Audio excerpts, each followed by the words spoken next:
So I didn't want to rush through that last piece about in these last chapters. I do want to point out some other aspects of the text. Philippians has a lot to offer. And chapter 1 and 2, it's this life that advances the gospel, that it's Jesus himself. The Paul's suffering for the gospel corresponds to the way Jesus suffered. And that Jesus' self-emptying love is what drives Paul to recommend this kind of life. He uses that term politeuesthe, which is the term to live a life in a manner worthy, and then that obedience and blamelessness is all a part of it.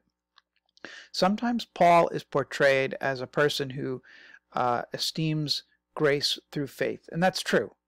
Paul does recommend that he doesn't recommend, it's the gospel, that we are saved by grace through faith.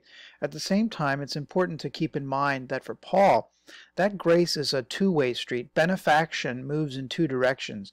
As the giftedness of God comes to us, it then elicits the response of grace on our part back to God, which is obedience, pursuing blameless life, as he mentions that colonial term, to live in a manner worthy of the gospel, in a manner that reflects Christ.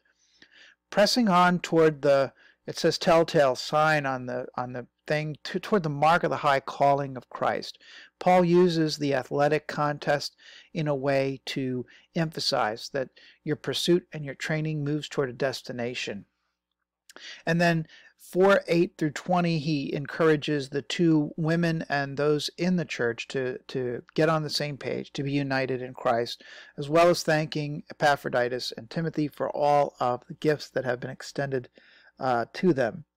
So, some literary features, literary context, and some further observations about Philippians. First of all, solidarity and unity are very important to Paul here. He calls their relationship a partnership in the gospel. And further down in chapter 1 says that they stand firm in one spirit, side by side. So there's this emphasis on locking arms with Paul and in partnership in the gospel, that when you become a believer in Christ, when you trust Christ, you become part of something bigger than yourself. This is not an individual gospel at all. This is something that we Western Christians have a hard time dealing with. In any case, the participation in the Spirit and having the same mind as Christ further substantiates Paul's emphasis on solidarity. He says that we share in Christ's sufferings, and further mentions that he's communicating that whatever has happened, whatever they have seen in Paul, they're to emulate.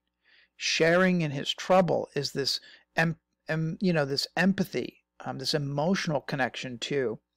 And then the sarcastic way that he sends the greetings from the emperor's household to this Roman colony is, I think, full of sarcasm. And sometimes we don't count for all of Paul's sarcasm. Now, there are some commands and virtues that we're to embrace. Living a life that's a manner of life that's worthy of the gospel.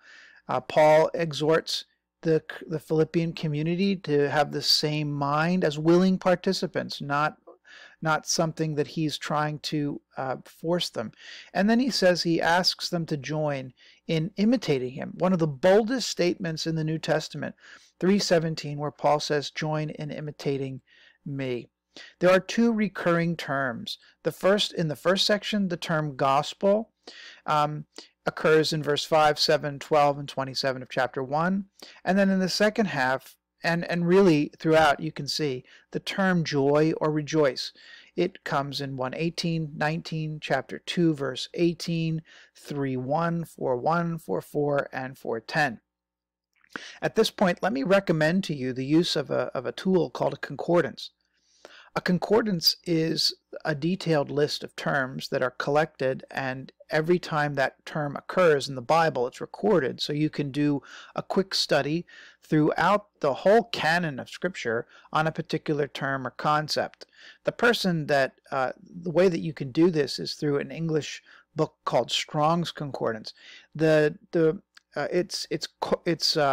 corresponds to the King James Version, which is maybe not the best, but if you're smart and you can look through the terms to the back of the volume where it gives you the Greek and the Aramaic references, you can tie this together with Greek and Hebrew and Aramaic resources to do quite a sophisticated word study.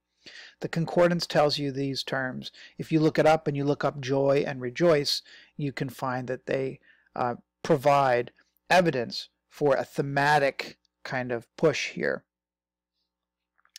Now these commands and these virtues that Paul exhorts, they have an intended result. That love may abound, that they stand firm in one spirit, that these commands and virtues in chapter 2 have this mind, that you obey and that you continue to work out your salvation. All of these things have an anticipated end, which is a position before Jesus at the last judgment. So this might be a good place to make a note that for Paul, Judgment Day is not something that believers in Christ escape, but rather it's an experience that Christ goes through with us. I wish Paul had, left us a detailed version of what he thought the end time judgment might look like. I think you'll find by putting it together that he thinks it will look like just like a lot of apocalyptic Jews thought, that God would come and God would judge the world, but for Christians, believers would experience things in a little different way.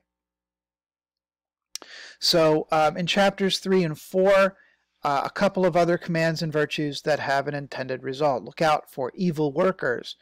Paul says you don't want to succumb to the division that they espouse or for the disruption in the gospel, and join in imitating me.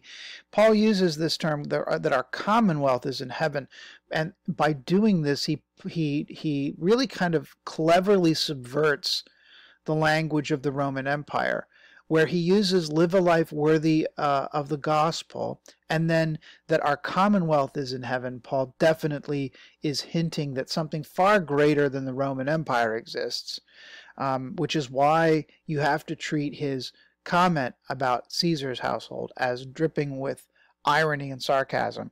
And then 4:1, stand firm, rejoice, that the peace of God will keep and will sustain us in these moments.